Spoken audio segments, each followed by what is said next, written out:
నిశ్శబ్దంగా ఉన్నప్పుడు చెవిలో ష్ అని సౌండ్ వస్తుందా? నిద్రపోయేటప్పుడు రింగింగ్ సౌండ్ చెవిలో గుయ్ అన్న శబ్దం వస్తుందా? మీకు నిద్ర బాగా డిస్టర్బ్ అవుతుందా? అయితే ఒక్కసారి ఈ వీడియోని మీరు చూడండి. అవును డాక్టర్ గారు, చాలా శబ్దం వస్తుంది. నేను మీ ENT surgeon doctor Abdul Aziz, Arish clinic.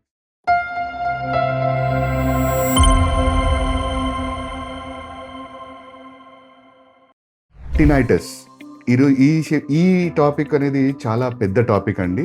I will try to cut short and మీకు అర్థమయ్యేటట్టుగా చెప్తానండి. టినైటస్ అంటే బేసికలీ ఏంటంటే ఒక ఎక్స్టర్నల్ సౌండ్ ఫ్యాక్టర్ లేకుండా చెవులో శబ్దాలు వినపడేదాన్ని టినైటస్ అంటారు. అంటే ఎక్స్టర్నల్ ఫ్యాక్టర్స్ అంటే ఏ మ్యూజిక్, ఏ సౌండ్ వేవ్స్, ఎవరు అల్లరి చేయకుండానే చెవులో శబ్దాలు రావడం, దాన్ని నేను this is how I'm trying to tell you అనమాట. సో టినైటస్ అన్నదే దాన్ని రింగింగ్ సెన్సేషన్. ఈ రింగింగ్ సెన్సేషన్ అన్నది 4 నుంచి 5 రకాలు ఉంటుందండి. ఒకటి అలల ఓరు మాదిరి, ఇంకోటి దోమ, రెండోది, మూడోది గుడిలో గంట మోగినప్పుడు టింగ్, ఆ లాస్ట్ ఇంగ్ అన్న సౌండ్ కంటిన్యూ అవుతూ ఉంటుందండి. వెరీ రేర్ కేసెస్ కాకి అరిచినట్లు అలా కూడా టినైటస్ ఉంటుందండి. సో టినైటస్ అన్నది వివిధ కారణాల వల్ల రావచ్చండి. Sometimes it is age related, అంటే వయసు పెరిగే కొద్దీ, మన వయసు క్షీణించే కొద్దీ, హియరింగ్ లాస్ తగ్గే కొద్దీ టినైటస్ రావచ్చండి. Some of the other factors for tinnitus వచ్చి సడన్ సెన్సోన్యూరల్ హియరింగ్ లాస్ అనమాట. అంటే ఏమి కారణం లేకుండా సడన్గా కూడా అవ్వచ్చండి. సో ఈ సడన్ సెన్సోన్యూరల్ హియరింగ్ లాస్ అనేది ఇవాళ రేపు యూత్లో చాలా చూస్తుంటామండి. Because they get exposed to high range of DJ music or any band, baja, baraat ఇలాంటి మ్యూజిక్స్కి ఎక్కువ స్పీకర్ దగ్గర వెళ్ళినప్పుడు వాళ్ళకి ఏమవుతుందంటే కన్నా ఆ టయానికి గుయ్ అనే సౌండ్ వచ్చి సడన్గా దే హ్యావ్ దట్ ఏమంటారంటే మన హియరింగ్ లాస్ అన్నది జరుగుతుందండి.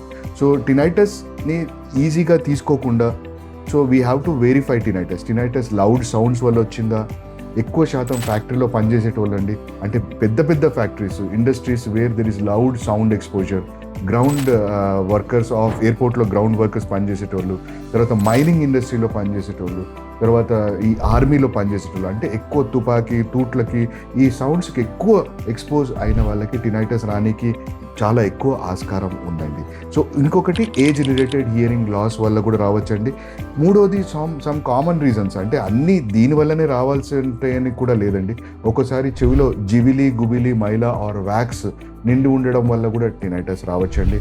ఒక్కోసారి కామన్ కోల్డ్ అండి, జలుబు అంటే ASOM, acute suppurative otitis media or SOM, suppurative otitis media ఉన్నప్పుడు కూడా చెవులు నిండిపోయి చెవులలో గుయ్ అన్న శబ్దం వస్తుందండి. సో టినైటస్, బీపీ, తర్వాత హైపర్ టెన్షన్ అంటే బ్లడ్ ప్రెషర్స్ ఎక్కువ కాలం ఉన్న వాళ్ళకి, ఎక్కువ మందులు వాడేటి వాళ్ళకి, stress, anxiety, lack of sleep, లేదంటే రోడ్ సైడ్ ఫైట్స్ అండి. అంటే ఇవాళ రేపు ఘర్షణ పడినప్పుడు ఒకరికొకరు కొట్టుకున్నప్పుడు కూడా చెవు కర్ణబైరి పగిలి కూడా టినైటస్ సౌండ్ రావచ్చండి. సో టినైటస్ ఒక్కోసారి నర్వ్ కంప్రెషన్ వల్ల కూడా రావచ్చండి. But that is a different topic. మీరు ఎప్పుడు వరి అవ్వాలా, that is the most important thing మనం మాట్లాడుకోవాల్సింది. సో ఈ రింగింగ్ సెన్సేషన్తో పాటు మీకు వెనికిడి శక్తి కూడా తగ్గుతుంది అన్నప్పుడు, వెనికిడి శక్తి తగ్గుతుంది అన్నది మనిషికి ఎలా తెలుస్తుంది అంటే, ఇద్దరికంటే ఎక్కువతో సంభాషించినప్పుడు. సపోజ్ మనం ఒక ఫంక్షన్కి వెళ్ళాము, ఒకరితో కాకుండా ఒక 3 మనుషులతో మాట్లాడినప్పుడు మనిషి తడబడిపోతాం. ఎందుకంటే ఆ 3 మనము కనుక్కోలేం, మాటలు స్పష్టతగా ఉండదు. So this is the first sign when we should understand that the hearing is difficult. Second sign వచ్చి మనకు తెలియకుండా మనమే టీవీ వాల్యూమ్ ఎక్కువ పెంచుకోవడము, గట్టిగా మాట్లాడడము, ఎవరైనా వెనక నుంచి పిలిచినప్పుడు పలక్కపోవడము, these are all the things. So ఇంకొకటి టినైటస్ ఒకటే కాకుండా టినైటస్తో పాటు తల తిరగడం కూడా రావచ్చండి. That is called vertigo. ఈ వర్టైగో అన్న టాపిక్కి నేను డెడికేటెడ్గా ఒక వీడియో చేయాలనుకుంటున్నాను అండి. I think next time I will make a dedicated video of vertigo. So టినైటస్తో పాటు వర్టైగో రావచ్చు, టినైటస్తో పాటు హియరింగ్ లాస్ కూడా అవ్వచ్చు.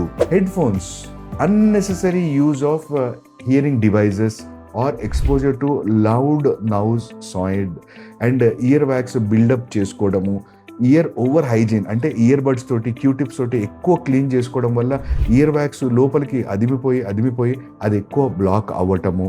సో టినైటస్ని చాలామంది ఇది మానసిక ఒత్తిడి, ఇది maybe because of psychological factors tinnitus వస్తుంది అంటారు. బట్ ఒక ఈఎన్టీ సర్జన్గా మా దగ్గరికి వచ్చినప్పుడు క్షుణ్ణంగా పరీక్షించి కినిటోగ్రామ్ కొంచెము హియరింగ్ టెస్ట్లు చేపించి అది యాక్చువల్లీ నిర్ధారించి అది ఎందుకు వస్తుంది, అది టినైటస్ దేనివల్ల వస్తుంది, దీనికి మన దగ్గర ఖచ్చితమైన పరిష్కారం చేయగలిగే ఆస్కారం ఉందండి. But for that we should know that whether you truly have tinnitus ఒక్కోసారి సైకలాజికల్గా ఉండొచ్చు, ఒక్కోసారి ఎస్ ఇట్ ఈస్ దేర్.